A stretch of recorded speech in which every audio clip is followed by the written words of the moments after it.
Olá pessoal do nono ano, tudo bem com vocês? Meu nome é Pedro, e hoje vamos ter mais uma aula de História. Prontos?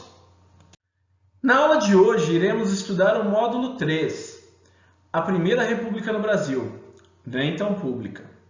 Ao longo da aula, que será dividida em duas partes, vocês vão entender melhor esse título.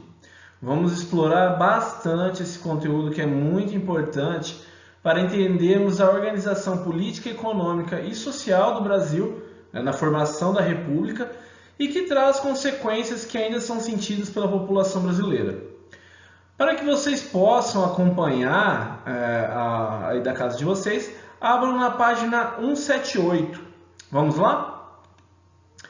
Bom, como que era a situação do Brasil no final do século XIX? Nós tínhamos as elites cafeeiras, os industriais, a classe média urbana e os militares que acreditavam que o regime republicano trariam as mudanças que o Brasil precisava para chegar a uma nova era de ordem, progresso.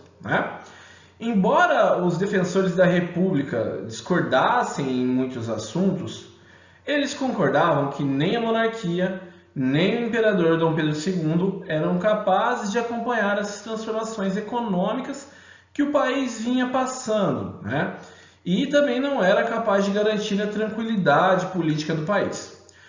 Por isso, em 1889, esses grupos apoiaram um golpe que pôs fim à monarquia e deu origem à Primeira República Brasileira. Período de Primeira República que se estenderia até o ano de 1930, certo? Na imagem ao lado temos Marechal Deodoro da Fonseca, que foi o líder do movimento de proclamação da República e o primeiro presidente do Brasil. Ok? Como vocês estudaram anteriormente, durante o século XIX, uma série de acontecimentos importantes trouxeram mudanças ao Brasil, ok? E enfraqueceram a monarquia. O Império passou a ser considerado incapaz de acompanhar o ritmo de modernização, que estava sendo provocado principalmente por recursos obtidos com a exportação do café. Os cafeicultores, esse grupo, eles consideravam que a monarquia impedia o seu crescimento econômico, inclusive em relação aos poucos investimentos em industrialização. Muitos dos cafeicultores começaram a investir também na indústria. Ao mesmo tempo, outros grupos econômicos ligados a outros produtos de agroexportação que não viviam um bom momento econômico consideravam sofrerem com a falta de apoio do governo. Também temos o movimento abolicionista, que ganhou força ao longo do século XIX. A resistência dos escravizados e ex-escravizados, a pressão da Inglaterra e a adesão de setores da classe média urbana, de militares, da elite cafeicultora, a esses ideais abolicionistas, fizeram da continuidade da escravidão um fator de desgaste para a monarquia, de enfraquecimento. Quando a Lei Áurea foi assinada, os setores agrários que queriam, um dos poucos grupos que queria a continuidade da mão de obra escrava, eles também deixaram de apoiar o imperador. Enquanto o abolicionismo avançava, alguns cafeicultores do Oeste Paulista substituíram os escravizados por trabalhadores livres. E a maior parte eram imigrantes vindos da Europa e da Ásia. Eles acreditavam que a escravidão, uma prática que tinha sido abolida em quase todos os países do mundo, era um sinal de atraso para o Brasil. Ok? Também teve a Guerra do Paraguai, que ocorreu entre 1864 e 1870. Ela pesou muito para a economia do país, pois houve gastos com os recursos, com as tropas, fato que gerou um aumento da dívida externa do país. Apesar da vitória, foi um outro fator de grande desgaste para o Império. Na volta da guerra, os militares passaram a exigir maior participação na vida política do país. O descontentamento desse grupo com o imperador aproximou eles do movimento republicano. Então percebam que são vários fatores que foram enfraquecendo a monarquia no Brasil. Então esses são os antecedentes, ok? Na noite do dia 15 de novembro de 1889, tropas comandadas por Marechal Deodoro da Fonseca ocuparam o quartel-general do Rio de Janeiro, do Exército no Rio de Janeiro. Esse movimento militar tirou Dom Pedro II do poder e proclamou a República no Brasil. No dia seguinte, instalou-se no país um governo provisório, que era liderado pelo Marechal Deodoro. O termo república, se nós voltarmos para a origem do termo no latim, significa res publica, coisa pública, ok? Refere-se a um regime político em que os governantes eleitos pela população devem governar segundo o interesse geral do povo. Aí eu pergunto para vocês, e o povo nesse contexto todo de mudanças? Como foi a participação da maior parte da população brasileira na luta pela República? Em uma frase que se tornou famosa, Aristides Lobo, um célebre propagandista da República, manifestou a sua decepção com a maneira pelo qual foi proclamado o novo regime. Segundo ele, o povo, que pelos ideais republicanos deveria ter sido o protagonista, o ator principal dos acontecimentos, assistiu a tudo bestializado, sem compreender o que se passava, julgando ver talvez uma parada militar.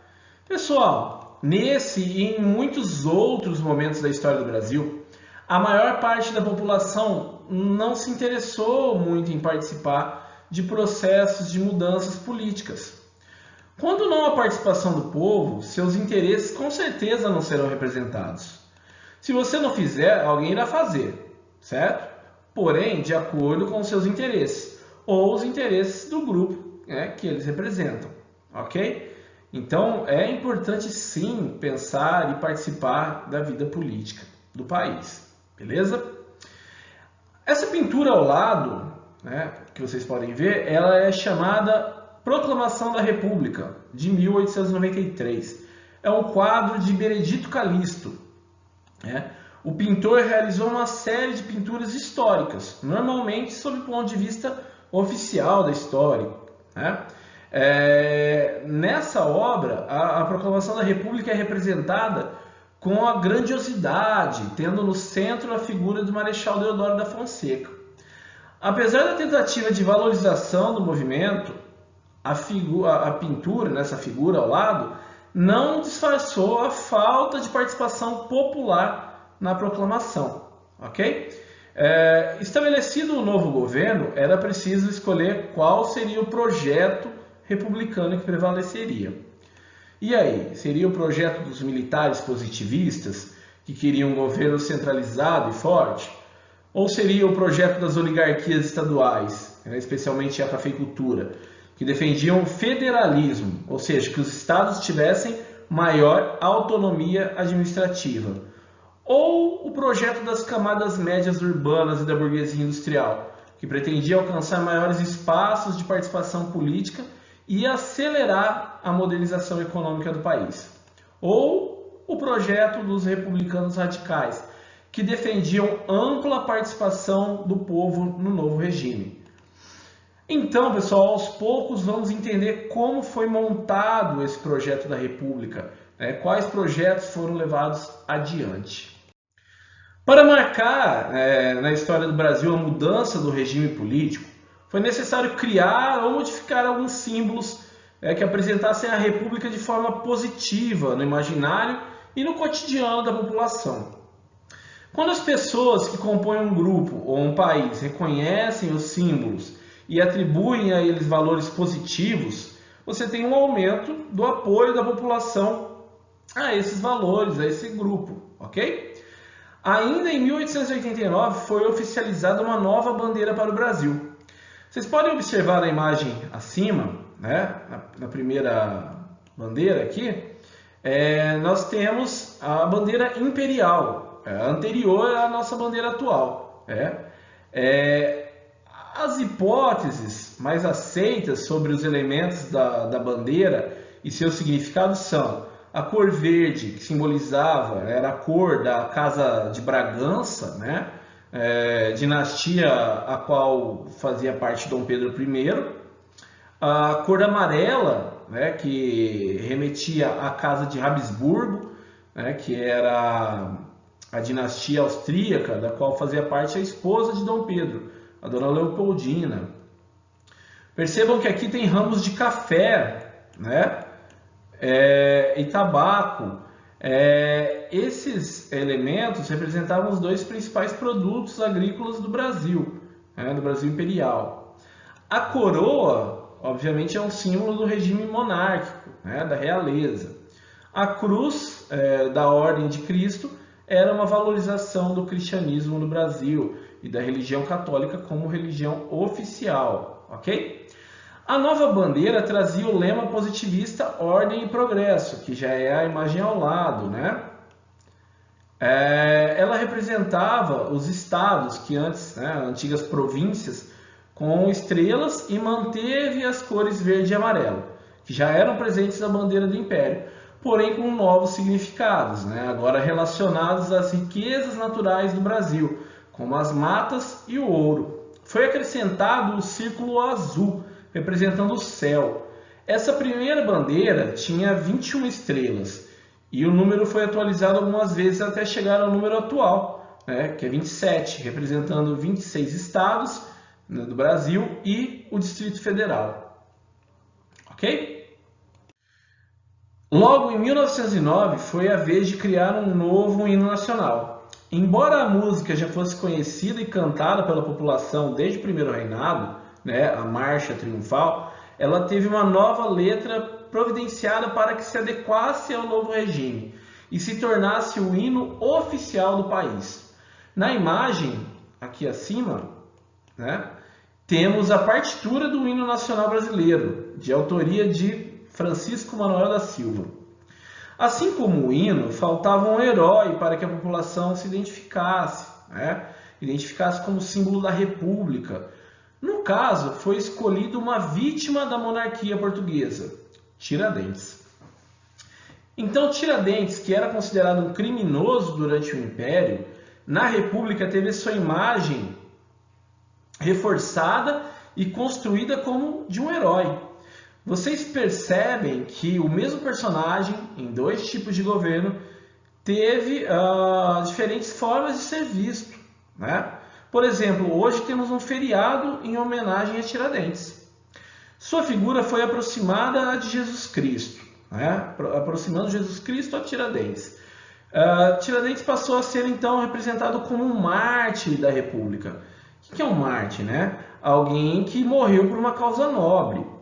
O resgate da imagem do herói Tiradentes era uma crítica à monarquia e associava o regime republicano à luta pelos ideais de liberdade.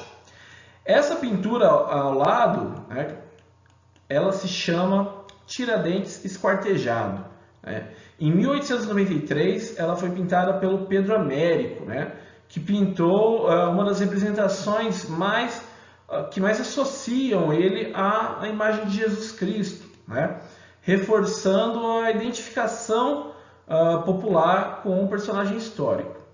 Alguns autores também entendem, pessoal, que o formato do corpo do Tiradentes foi intencional para representar o mapa do Brasil, né? Então os contornos seriam os contornos do mapa do Brasil, né?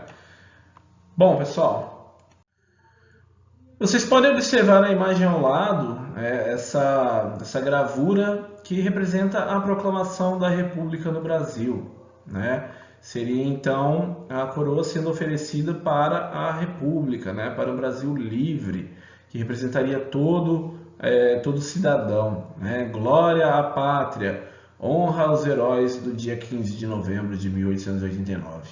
Né? Então era importante, né? Agora que tinha uma nova forma de governo, era importante reforçar a imagem dele, né? Fortalecer a partir da divulgação de símbolos, heróis, como nós vimos na aula de hoje, ok? Bom, pessoal, então na aula de hoje vocês compreenderam a implantação do regime republicano no Brasil e o contexto desse processo. Aprenderam sobre a criação de novos símbolos e a construção de heróis, ok? Bom, espero que tenham gostado da aula de hoje. Assim está meu contato, caso tenham dúvidas. Bons estudos para vocês, muito obrigado e até a próxima aula.